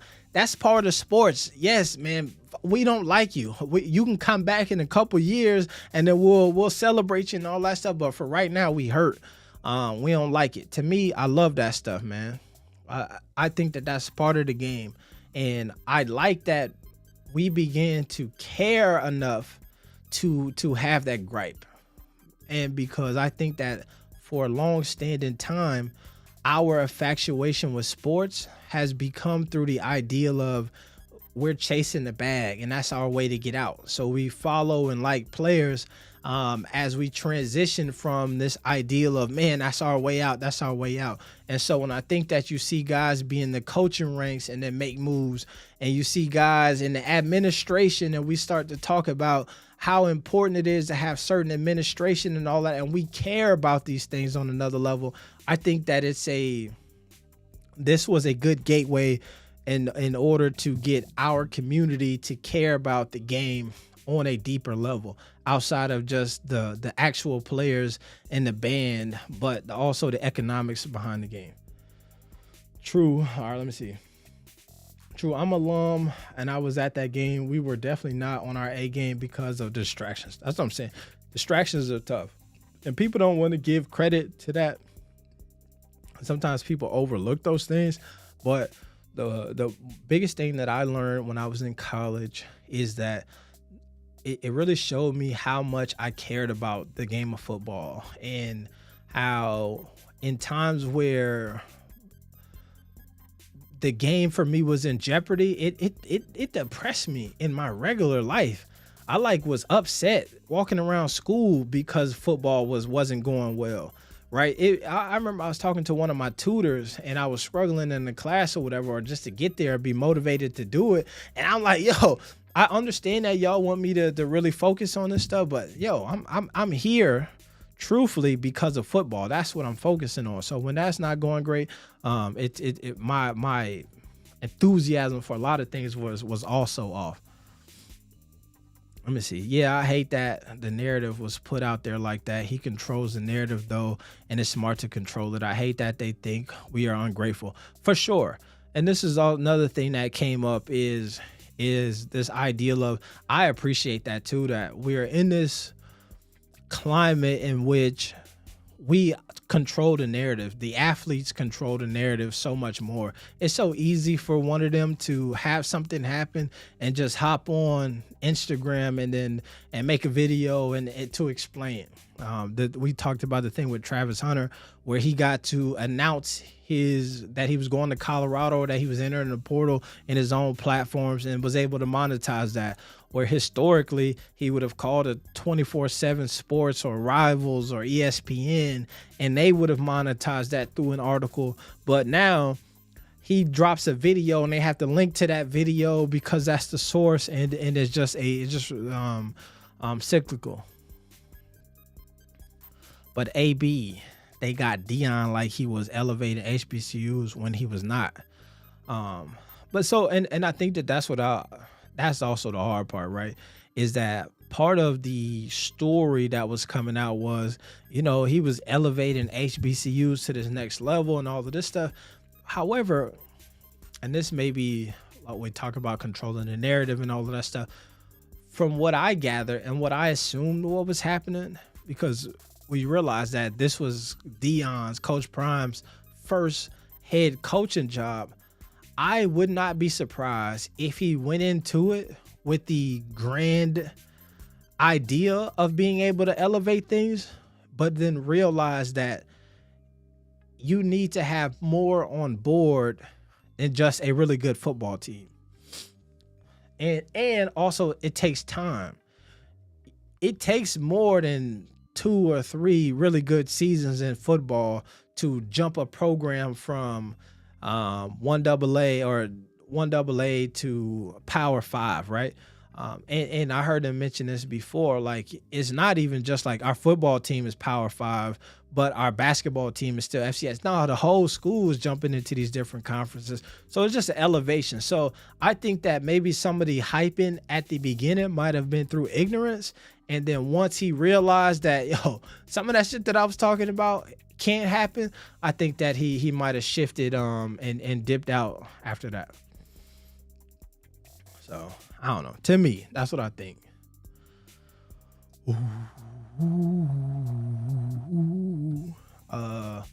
Let me see though. How many of y'all cop these as we pivot for a second? What is y'all thoughts on these bad boys here? Pick up where you left off. I was in there? I don't think so. Any of y'all cop these? forget about Gremlin and all the NFL Hall of Famers that came out of HBCU. Yeah, people forget about that. Um, like I said, I'm from Tallahassee, so we there's a lot of stories and folklore around FAMU and all of that stuff, and some of the athletes that they had come out of there and play through there and all that. So yeah, I mean, it's interesting. How many of y'all pick these bad boys up? I'm also interested to see what y'all think it is. Okay, I tried to cop, but it was too late. I'm seeing what size you wear because they still got a full size run up here. And they did this limit 3 per order where when the first ones launched, they did this thing. You sure they all sold out?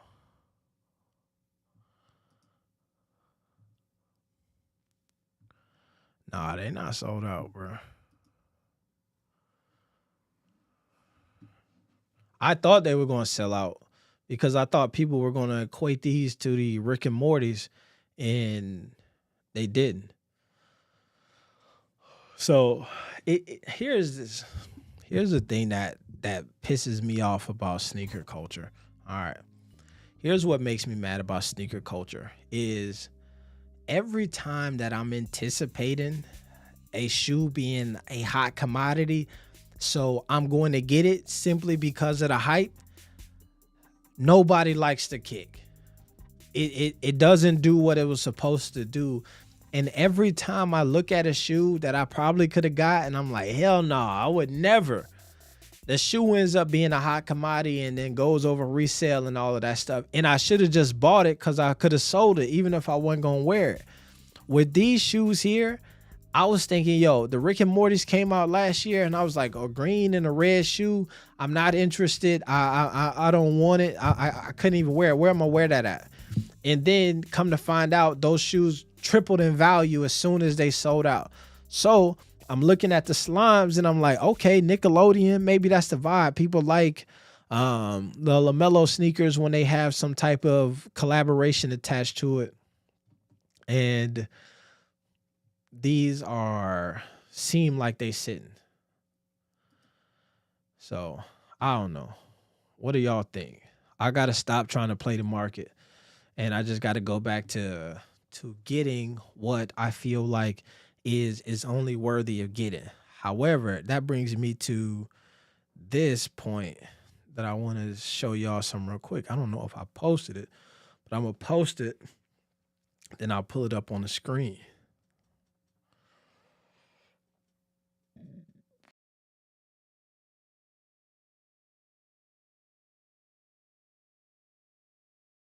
I saw some.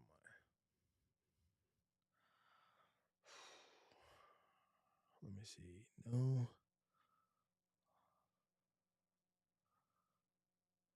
New LaMelo colorway. What y'all think?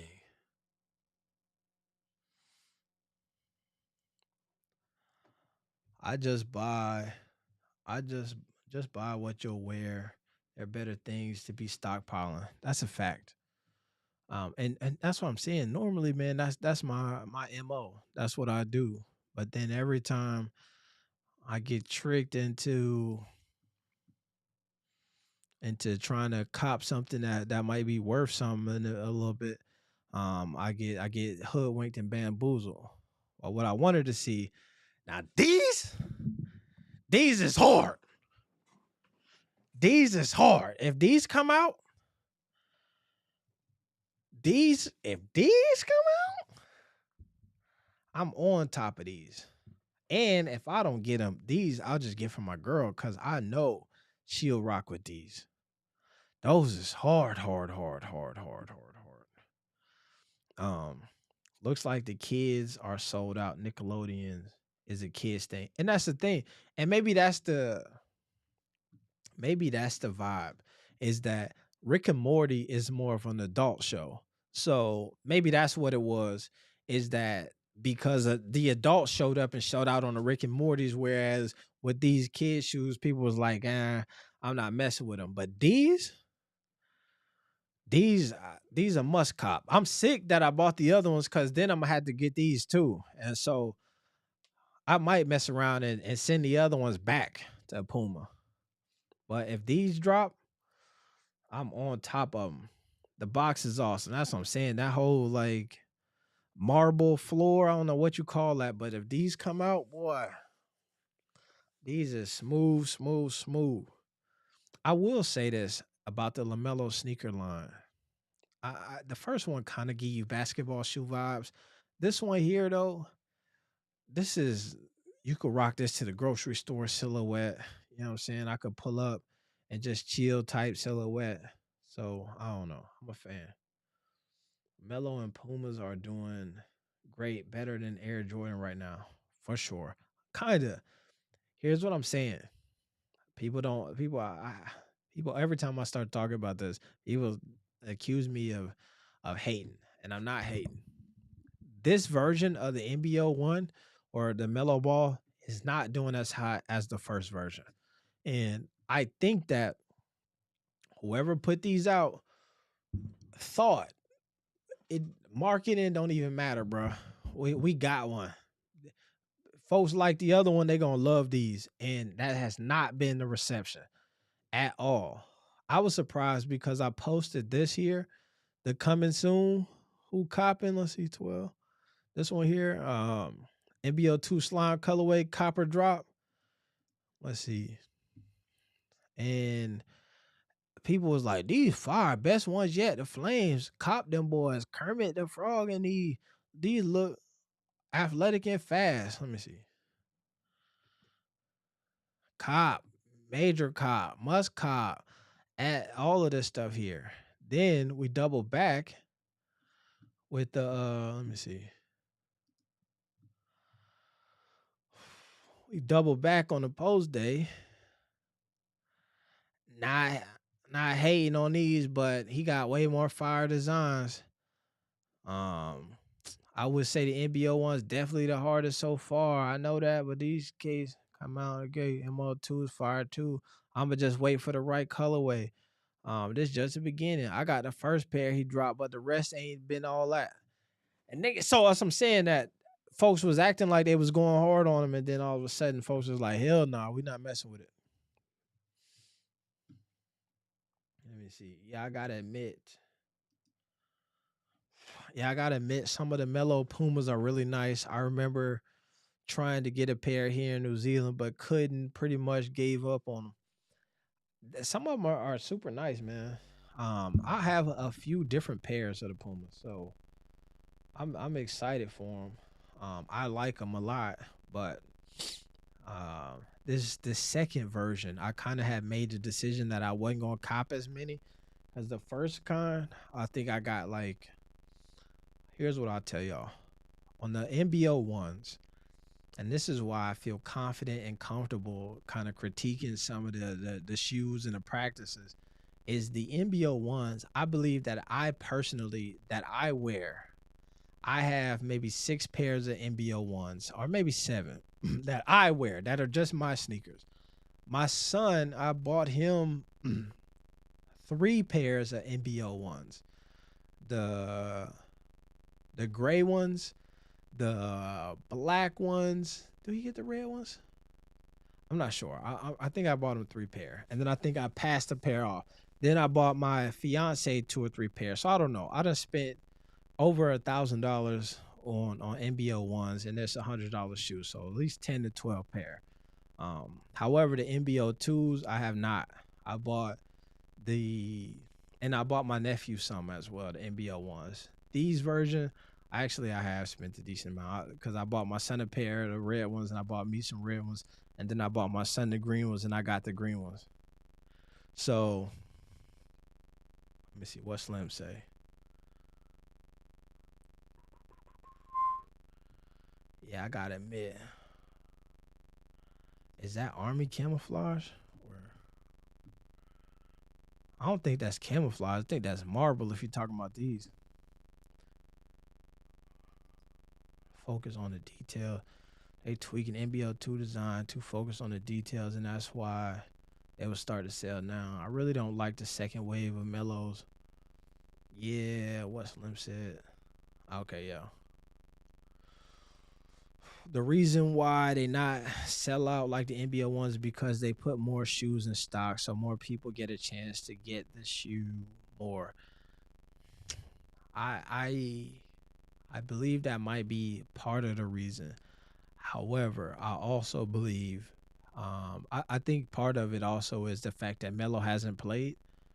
And so if he would have been having this caliber of season that he's having now, with these amazing games that he's having since the beginning, he probably would have, the shoes probably would be doing better. But we just really never got to see him play in them. I also think this is a big thing for me. I think that the marketing behind the first one and the second one is light years different.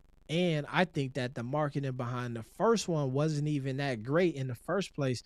And so the second one, they shut it down a lot more. One of the things that I showed y'all this before. I'm gonna pull it back up though. And Puma has gotten better about this. Because they just said, you know what, Melo, we going to post. Let's see. So, you can go through here, and let's see. You got obviously, no Pumas. Gear that photo. This one here is about Puma. But you see right here, this is posted on Puma Hoops page. And then they like cross-post it with LaMelo. You got here another cross post. Then you got a LaMelo thing here. You got the LaFrance jacket. I believe that's a LaFrance tee. But no Pumas. Here you got another Puma thing, but you got the cross post again. The animated version. We got here more LaFrance cross post. Puma Hoops cross post again. And then you got the LaMelo joint here, such and such. You can go back, and I feel like that's from this point on. The sneakers were released at this point here, right? Shortly after this was taken. But we never got a native post from LaMelo about the sneakers. You got a lot of these cross posts that showed up here, but you never got one from him. However, at the same time, you're getting these LaFrance posts. Right, so it's easy to tell that LaMelo's mind is on promoting his own personal brand and not so much the Puma sneakers. To me, whether people don't want to believe it or not, but that affects consumers. Right, it was the same thing that was an issue back when the BBB and LaMelo was rocking and all that stuff. And the idea was, hey man, if they don't wear it, why would we wear it? Right, because you have LaMelo walking into the game, and every night he got a LaFrance tee on. So the consumer is like, damn, that LaFrance tee, my mind is just black with the words on it, but let me cop one. And you know what I'm saying? That wasn't happening oftentimes with the BBB joints. So that's part of the thing. Let me see. Is LaMelo pointing at half court line here? Talking about this one?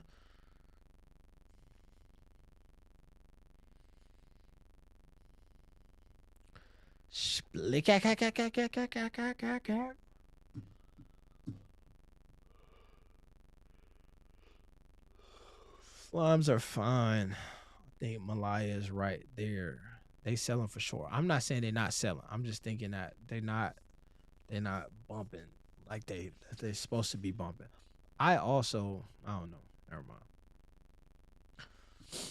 I think what another factor can also be is the team not playing well and he missed games. Yeah, I think that's a huge factor. The team not playing well, missing a lot of games.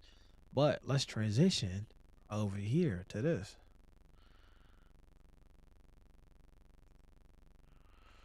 This is a big deal for today. They doing something right now with the marketing. Yeah, they starting to kick up the marketing a little bit. But for a long time, it was nothing. When the shoes launched, what you just got was a picture. And I don't even think that they posted the picture. It was like other sites. They just passed those pictures out. But there was no like real push. But here's something that is interesting is we began to see the new John Morant's. And so today they started to roll out for the John Morant sneakers. And I think that this is interesting because then you got the Puma hoops here. And I mean the Nike. And then so you got the video of him obviously bringing him to the game. He got the logo, the Ja sweats on. And let's play a game. Let's do some detectivizing. That's Ja. Can we get to a new tab? All right, bet. Oftentimes these players have a lot of photos of them walking up to the game. So I want to see if we got some Ja Morant fits.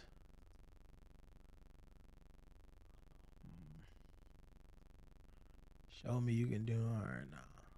That ain't to the game fit though. Here we go. I don't know. I can't tell if that's to the game fit.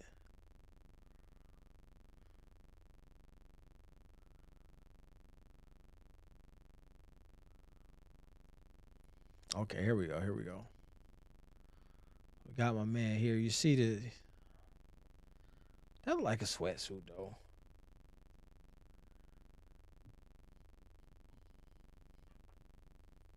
That look like it might be a sweatsuit. Nice. Nike sucks. Maybe John Morant shoes so weak. I think where they lost me at is this logo. Cause as soon as I saw it, first thing I thought was Kobe. Like immediately. This shit looked like, especially when it's upside down. And I don't even remember what the Kobe logo. I realized like I was like, damn, I was trying to figure out what the Kobe logo looked like. But this reminded me of it way too much. But this to me is just a basic ass generic shoe, right? And I think that that's where they going with their new sneaker line, is trying to give you a basketball shoe that people just want to wear walking around all of the time. Like taking some of the spice out of it, trying to take some of the creativity out of it, and just giving you a sneaker shoe that like if you're walking in the store, you're like, you know what, man, I might as well just get this because I like the colorway or something, right? If we go here and you look at these LeBrons, same thing. You could work at a hospital and get these LeBrons.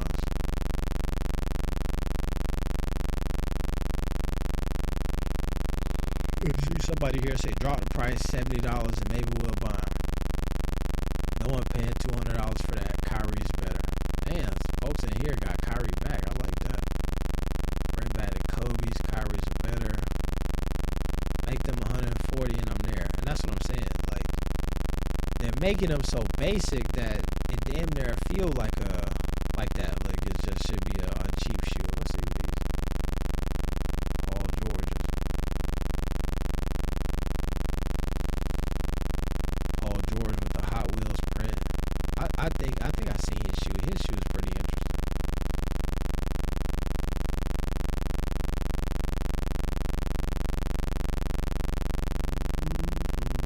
It's good to see LaMelo. Great. I thought that was cool too. That was a good look. But I think that when I saw that, I was thinking when I saw the clip of LaMelo and Miles Bridges kind of doing a little dance thing, I could tell that was like okay, let's slowly walk Miles Bridges back onto the scene. So we'll have him come to the game. He's sitting courtside. Obviously, it's gonna be a wave of hate, but you know what? Then I saw. I had to say on here, whatever his fiance, baby mama, whatever, mother and his child. She didn't release the statement about second chances and how he deserved a second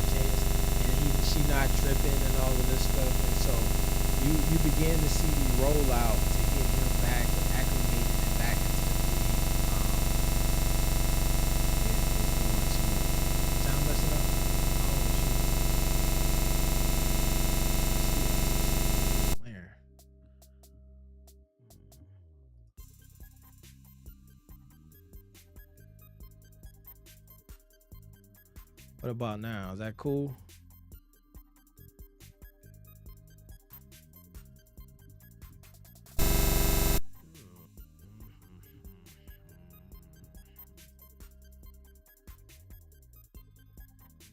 Sound has static. All right.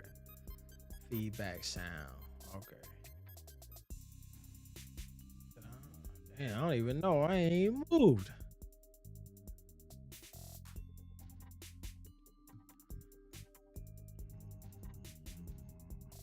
Oh, let me see. I bet you.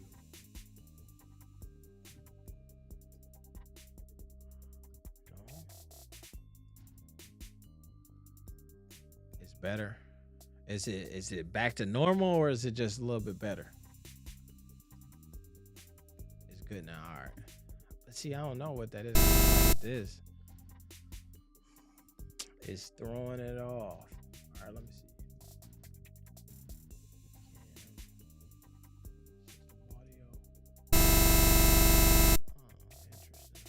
Interesting. It's gotta be the.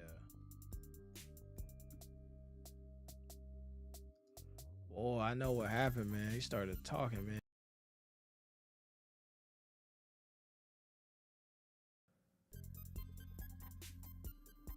Hello, hello. All right. Don't do what you just did. All right. I think I had to just shut it off and then cut it back on. That's good.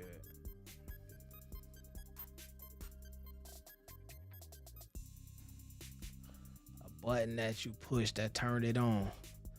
No, I see what happened. There was some happened with the system audio on here, and then it was going whack. So then I can mute it, but in order for, and then when it's unmuted, it was doing that weird thing. But in order for like me to be able to play, let's say like some audio here, I needed to be Your on. boy is officially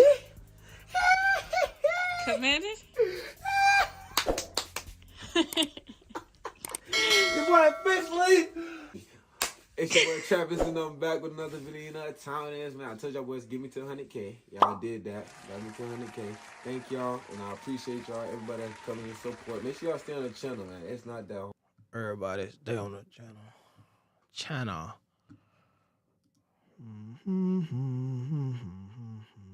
Somebody say, yuck, these hoes hard.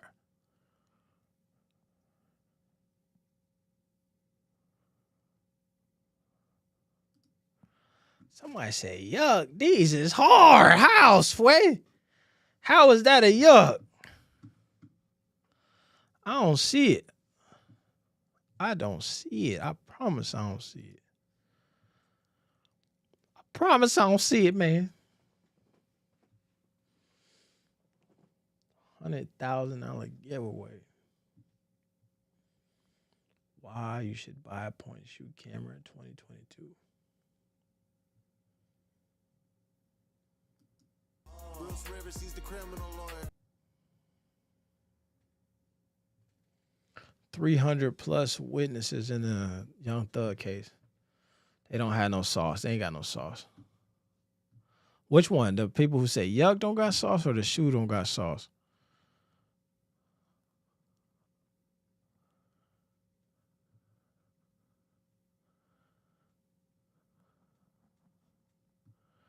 It's on another level. I had the slimes and people was feeling them. I'm hyped. I haven't gotten them yet. The weather is crazy here, so they're supposed to be delivered, and they just haven't came through yet. So I'm down to get on there. Yo, AB, did you not catch what they did with Josh shoes? You could not get into the World Cup in Qatar wearing those shoes. What happened?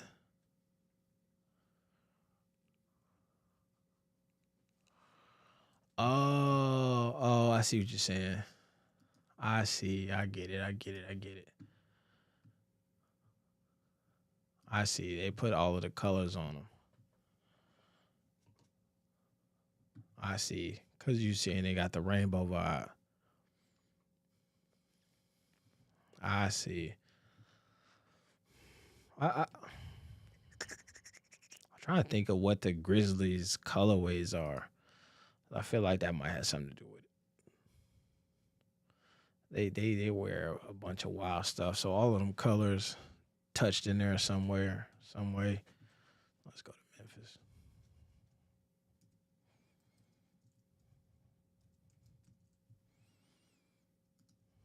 Memphis Grizz.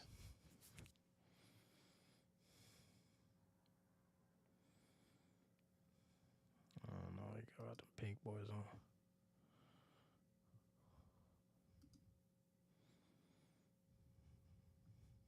Oh, see, he wear a different colorway to the game.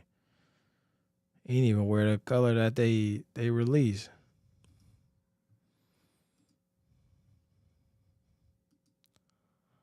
That's what I'm saying. They just too basic.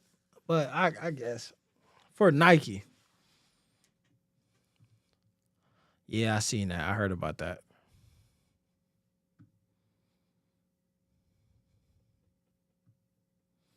Yeah, better advertise this colorway. That's what I'm saying. This one, they ain't had a rainbow joints.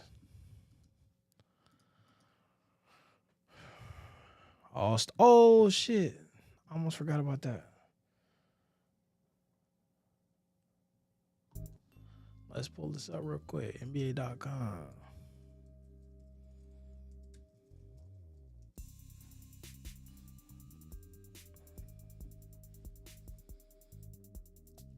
Yeah, that man said they ugly, not basic. They cater to the streets. Yeah. I think here what they do this thing with a lot of folks first shoe is where they just already have it created and then they say here's your first shoe, so you don't even get a choice in it. I think I remember hearing LeBron kind of tell a story about that as well. Vote now.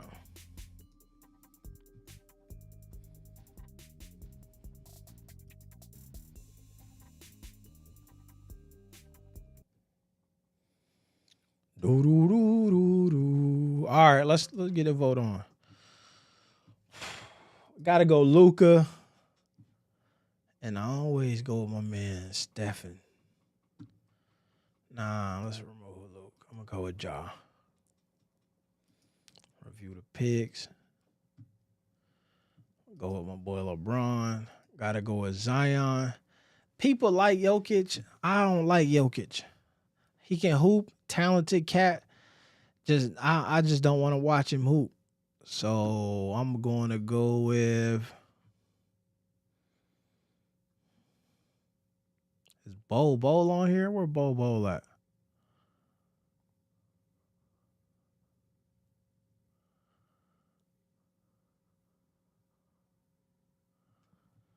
Let me look it up, Bowl.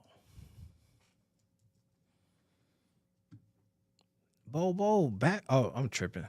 Bowl in the damn. I'm thinking Denver, but he matched Orlando. Brandon Ingram, Carl. Nah, fuck. Carl, we're going with Brandon.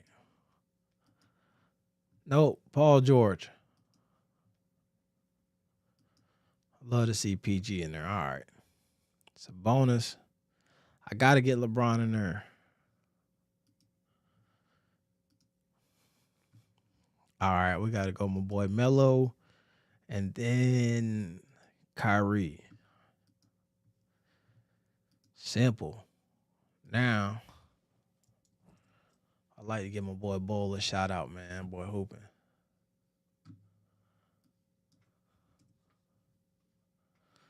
Giannis, and I got to go Durant. Boom. There we go. Review and submit. Submit. There go your picks. Download.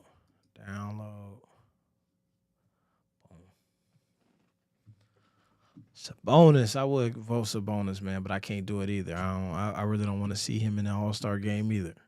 Not that I don't want to see him in the All-Star game. I just don't want to watch him play.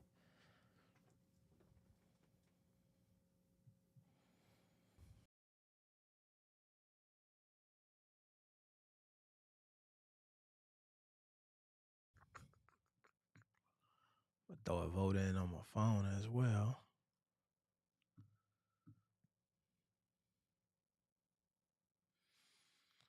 Suns versus Nuggets, screaming day. Hell, they beat Ja in his new shoes, man. No Tatum, interesting. You vote more than once, so I'm gonna get Tatum in there at a different time. Tatum is on my rotation of guys. You know what I'm saying? I'm gonna throw Tatum in there. I pull Bowl out. I'll throw. I don't know. That's how I do it on the East. Demar in there maybe. Damn, I forgot to check and see if they got DeMar in the front court again or not. All right.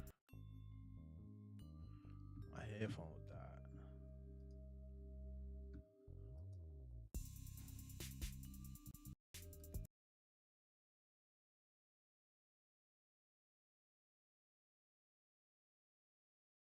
All right. Finna slide off here. I can see the computer starting to go on a fritz.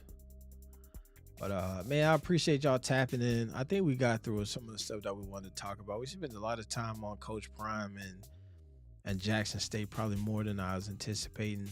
But I'll probably be back tomorrow, if not with a video, definitely with a live stream, or if not a live stream with a video.